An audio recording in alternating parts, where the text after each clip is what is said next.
So this is a continuation of lecture 17, which was the introduction to game theory. And there's a model problem for which we looked at two variants. So in this problem, there are two players, player one, player two, and they each have three different strategies they can implement.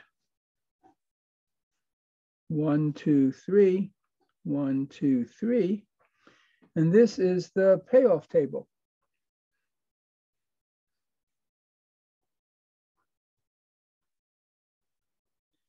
For what in the book is labeled variant 3.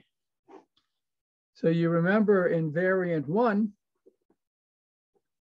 we could figure out the best strategy by looking at domination. When does one strategy dominate another? In variant 2, we could not eliminate any strategies by domination, but we could use the min-max and max-min values to find the best strategy. And we got a best strategy because in this case, we had a saddle point. So the game had a stable solution,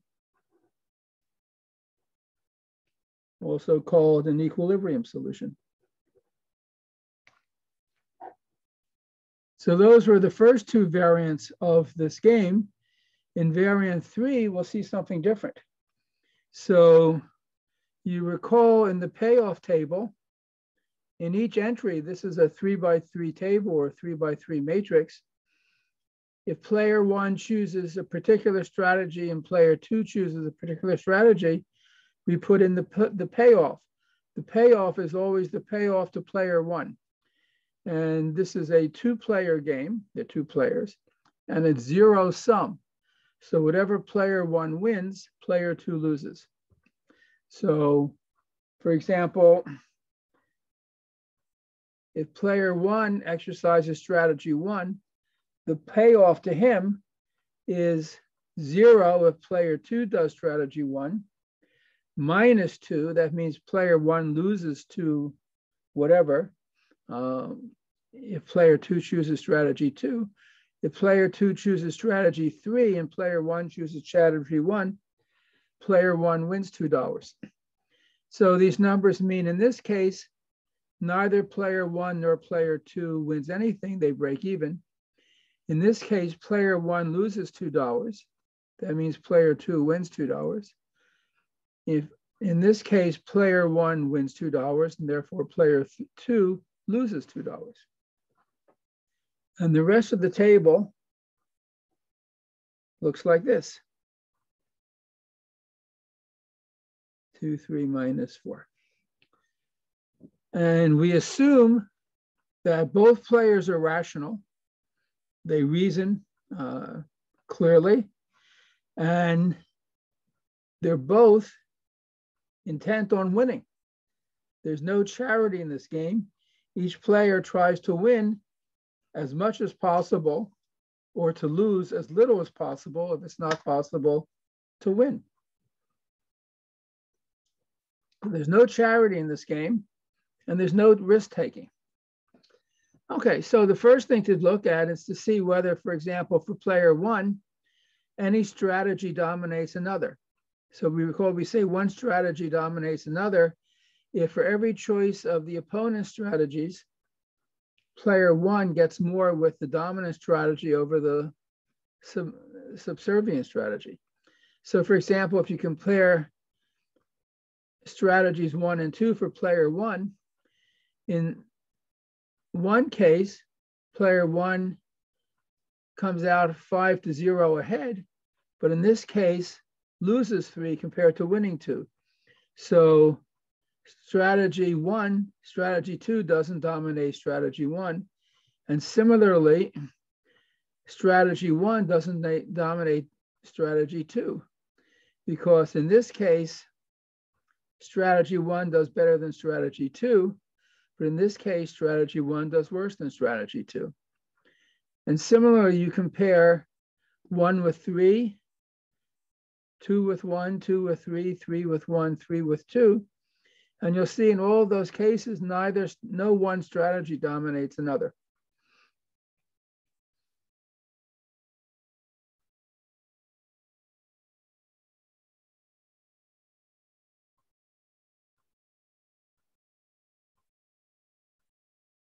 Actually, if we look at this, strategy 2 does dominate strategy 3.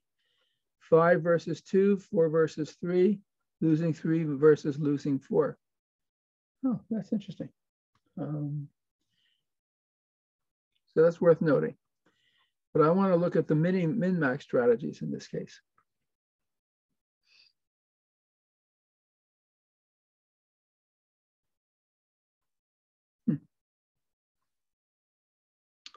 So in the min-max strategy, you look and see for each strategy you might play, the worst you can do. So for example, for player 1, if player 1 chooses strategy 1, player 1 can break even, lose 2, or win 2. The worst the player can do is lose 2. So the minimum for row 1 is -2. For strategy 2, the worst the player can do is lose 3. The minimum on this row is -3. For strategy 3, the worst the player can do is -4. So these are the minimums for each strategy. And the strategy which gives the smallest minimum, the maximum minimum. So the most you can lose is still better than any other strategy. This is the maximum of the minimums, right? So for in each row, we write down the minimum value, and then we look at these 3 minima, and we choose the maximum of these. So from this line of reasoning, player 1 will choose strategy 1 to start. What about player 2? Player 2 does the same analysis. So remember, each of these is how much player 1 wins. So the negative is how much player 2 loses. So if you want to minimize, if you want to pick the worst you can do for each strategy, for player 2, you pick the largest number in the column. So for column 1, the largest number is 5. That means player 2 can lose at most 5, but might lose 5, choosing the first strategy. The largest number in column 2 is 4. Player 2 can lose 4, but no more than that. In column 3 or strategy 3, the largest number is 2. So player 2 could lose 2 or win 3 or 4, but the worst is losing 2. And then, so these are the maxima for each columns, and you want to minimize that. And the minimum is 2. So this is the minimum of the max for player 2. So if player 2 chooses strategy 3, the most he or she can lose is $2, 2,000 votes, whatever your measurement might be. So player 1 looks at this and says, I should pick strategy 1. And using this analysis, player 2 would pick strategy 3, and what would the result be? The result will be that player 1 wins 2 and player 2 loses 2. But player 2 reasons as follows. If I know that player 1 is going to choose strategy 1, I shouldn't pick strategy 3. I should pick strategy 2, because then player 2 loses 2 and I gain 2. So player 2 says, I'm going to pick strategy 2. But player one reasons exactly the same way and says, well, if player two picks strategy two, instead of losing two, I could pick strategy two, my strategy two, and then I gain 4. So I'll pick strategy two.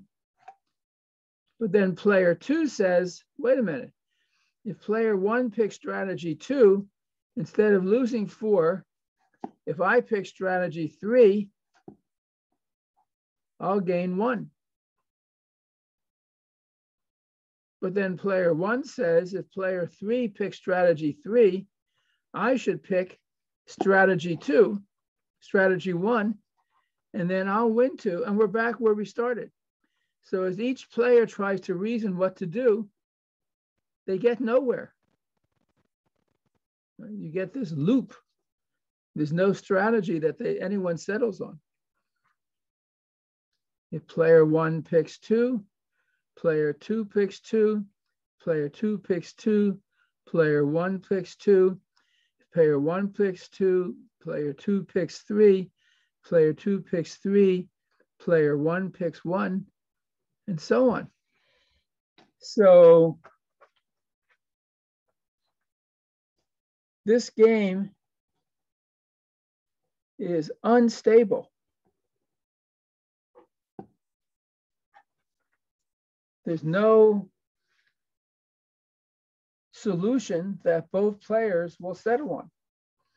Right?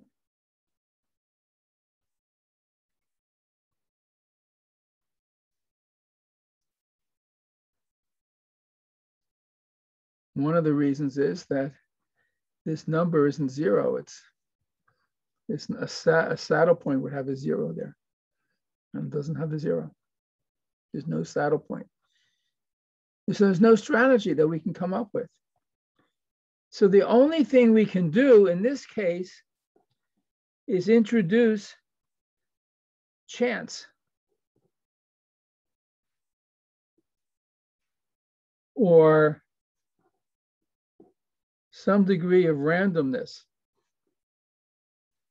or probability. Probability. It's just like in the game of odds and evens that was the first game we discussed, where 2 players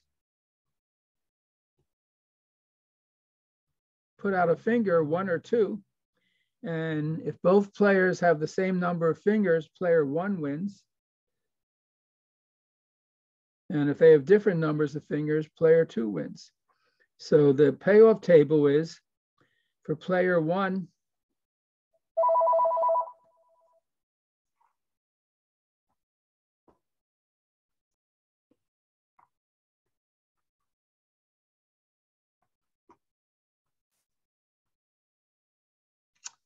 yeah, so in the game of evens and odds, player 1 and player 2 put out a 1 or 2 fingers. If they both put out 1, player 1 wins $1. If they both put out 2, player 2 wins $1. If one puts out a 1 and the other puts out a 2, player 1 loses $1. And there's no strategy that will guarantee that either player wins. And the best thing to do probably is, for example, for player 1 to flip a coin. Heads puts out 1 finger, 2 puts out,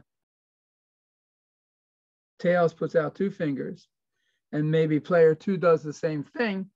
And in that case, in the long run, probably they both break even. But that's the only way to develop a strategy, to choose strategy 1 or strategy 2 according to some probability distribution. And the same thing will be the case in this situation. It's an unstable game. There's no rational way for either player to develop a strategy. One does this, the other does this, then the next guy changes, then the first guy changes again, and so forth. And you're in this circle that goes on forever.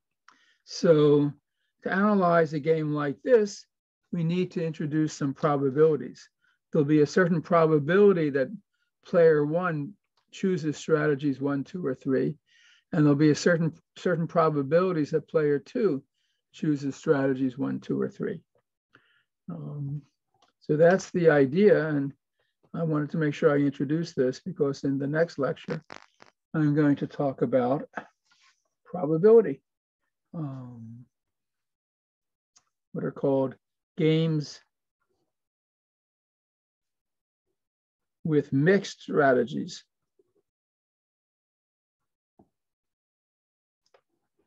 Where there's a certain probability assigned to each choice of strategy, and we'll analyze that. So that will be in the next talk.